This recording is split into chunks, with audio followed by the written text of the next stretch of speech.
Bangladesh study forum কর্তৃক আয়োজিত রাজনৈতিক বক্তৃতামালা সিরিজের তৃতীয় পর্বে আপনাদের স্বাগতম।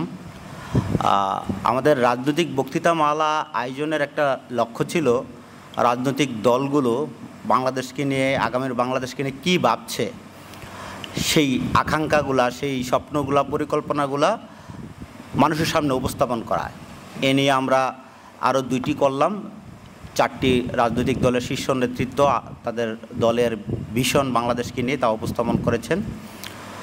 তো আমরা যদি আজকের প্যানেল অফ ডিসকাশন দেখি যে আমাদের আজকে যে 4টি রাজনৈতিক দলের শীর্ষ নেতৃত্ব উপস্থিত আছেন, এটা কিন্তু একটা অসাধারণ ঘটনা।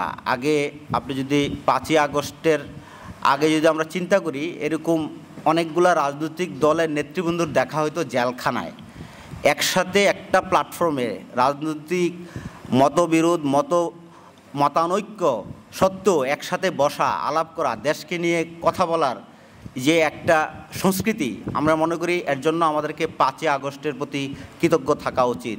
এবং এই 5ই আগস্টের গণঅভ্যুত্থানকে ঘটাতে যারা রক্ত দিয়েছেন, যারা শহীদ হয়েছেন, যারা আহত হয়েছেন, যারা চক্ষু দিয়েছেন, হাত পা হারিয়েছেন, তাদের প্রতি আমাদের আজীবন কৃতজ্ঞতা থাকতে হবে।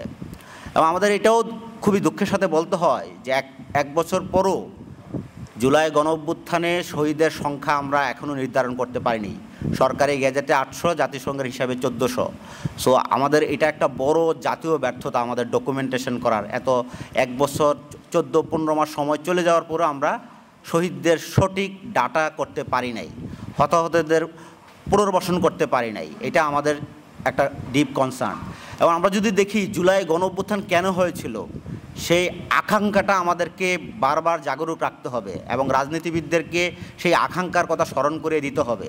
আমাদের যে বিশাল 8 কোটি মতো ইউথ পপুলেশন আছে, তাদের যে আকাঙ্ক্ষা, তারা কর্মসংস্থান চায়, তারা শিক্ষার অধিকার চায়, স্বাস্থ্যসেবা চায়, সেই সুযোগগুলা যেন 5ই আগস্টের পরে রাজনৈতিক দলগুলা বাস্তবায়নে কাজ করে, সেই দাবিগুলা জনগণের কাছ থেকে উঠতে হবে। তো আমরা রাজনৈতিক বক্তৃতামালার মাধ্যমে আসলে সেই জনতার সাথে রাজনীতিবিদদের একটা সংযোগ,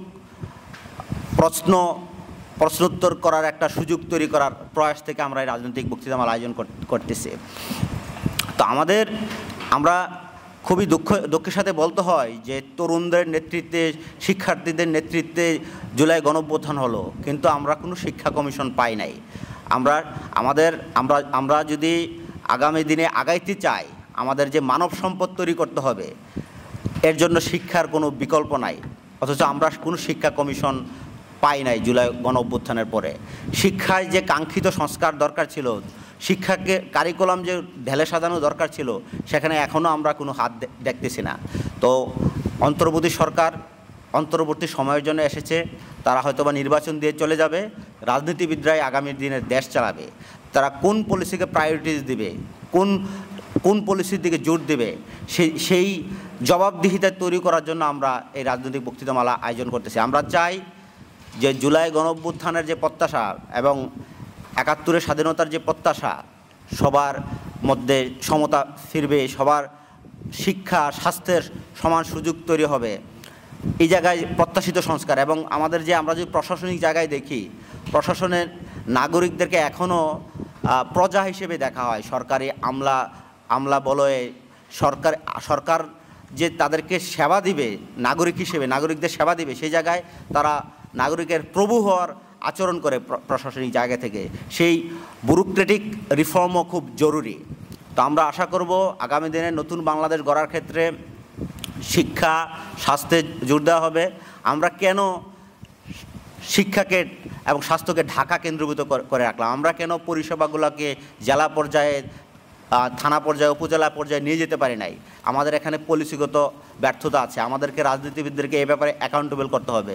তারা আগামী দিনে রাজনীতি ইলেকশন করবেন, তারা জনগণের জন্য কী ম্যানিফেস্টো দিচ্ছেন, সেই জন্য তাদেরকে সবসময় প্রশ্নের মধ্যে রাখতে হবে। আমার মনে হয় জুলাই অভ্যুত্থানের একটা বড় জায়গা হচ্ছে যে এই নাগরিক সচেতনতা, যে একটা রাষ্ট্রে যে নাগরিক অনেক পাওয়ারফুল লোক এবং নাগরিকরা যে তাদের রাইটস অ্যান্ড ডিউটিস বুঝে নিতে পারে, আমরা জুলাই গণঅভ্যুত্থান সেটার স্মারক।